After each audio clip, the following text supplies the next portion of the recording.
So hello everyone, this is another episode of let's learn one topic in one day. So आज हम जो है वो M I versus unstable angina के बीच में डिफरेंस जो है वो चेक करना है।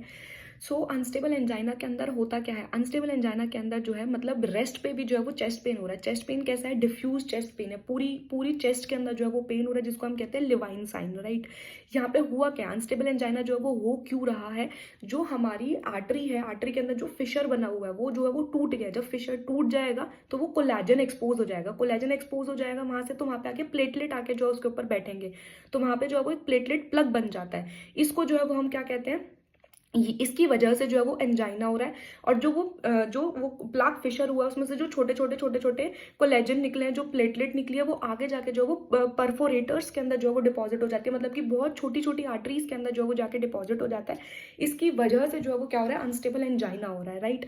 अनस्टेबल एंजाइना के अंदर जो प्लेटलेट प्लग बनता है वो मेजरली प्लेटलेट का बना हुआ है एंड फाइब्रिन पुअर है। अगर फाइब्रिन पुअर है तो वहाँ पे स्ट्रेप्टोकाइनेज की जो थेरेपी है that will be contraindicated. Plus यहाँ पे थ्रोम्बोलाइसिस भी कॉन्ट्राइंडिकेटेड है। थ्रोम्बोलाइसिस क्यों कॉन्ट्राइंडिकेटेड है?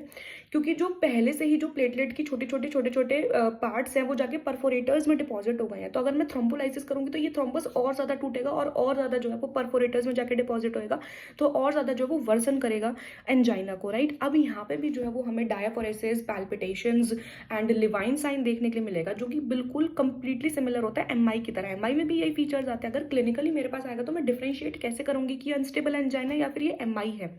ईसीजी भी इन लोगों के अंदर जो है वो 50% नॉर्मल आ सकती है।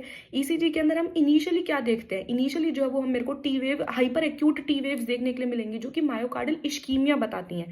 थोड़ी देर बाद विद इन मिनट्स जो है वो टी वेव इन्वर्जन हो जाएगा, एसटी सेगमेंट एलिवेशन हो जाएगा, विच इज कॉन्वेक्स अपवर्ड। ये सारी चीजें जो ये एमआई के ईसीजी के अंदर देखने के मिलती है। बट वो एक चीज क्या है जो कि एमआई और अनस्टेबल एंजाइना को डिफरेंशिएट करेगी? भाई ECG 50% of times unstable angina में नॉर्मल भी हो सकती है और 50% ऑफ टाइम्स एबनॉर्मल भी हो सकती है। तो आप डिफरेंशिएट किस चीज से करोगे? वो हम करते हैं कार्डियक ट्रोपोनिन आई मार्कर्स की हेल्प से। कार्डियक ट्रोपोनिन आई मार्कर्स जो होते हैं वो एमआई के अंदर 2 टाइम्स, 5 टाइम्स, 10 टाइम्स जो है वो बढ़े हुए होते हैं, बट वो कंप्लीटली नॉर्मल होंगे। लेस देन 0.04 एनजी पर डीएल होता है गेस। तो वहां पे जो है वो कम अपने जो है वो कम होंगे, नॉर्मल होंगे बिल्कुल। किसके अंदर? अनस्टेबल एंजाइना के अंदर। तो अनस्टेबल एंजाइना और एमआई को जो है वो डिफरेंशिएट करने के लिए हमारे पास सिर्फ एक ही चीज है, which is cardiac troponin I markers. और फिर जो है वो हम अनस्टेबल एंजाइना के अंदर हमारी जो थेरेपी होती है, जो सर ने बताया, that is ABE MON. A for abciximab, B for beta blockers. Beta blockers जो होते हैं वो मोर्टालिटी रिड्यूसिंग ड्रग्स होते हैं, जिसमें क्या आता है? Metoprolol and कार्बिडिलोल।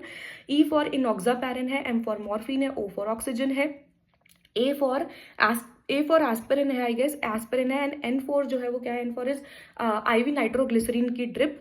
एंड यहाँ पे अगर मेडिकली रिफ्रैक्टरी एंजाइना होता है, मेडिकली रिफ्रैक्टरी कंप्लीटली जो है वो मेडिकली रिफ्रैक्टरी है, मतलब कि मैंने मेडिकली रिफ्रैक्टरी का मतलब होता है मैंने कितनी भी दवाइयाँ दे दी हैं बट स्टिल जो है वो अनस्टेबल एंजाइना का जो पेन है वो परसिस्ट कर रहा है, तब जो है वो हम देते हैं डिलेड, तब जो है वो हम करते हैं डिलेड पीसीआई। वैसे जनरली जो है थ्रोम्बोलाइसिस जो है वो कॉन्ट्राइंडिकेटेड होती है in unstable angina. Thank you so much.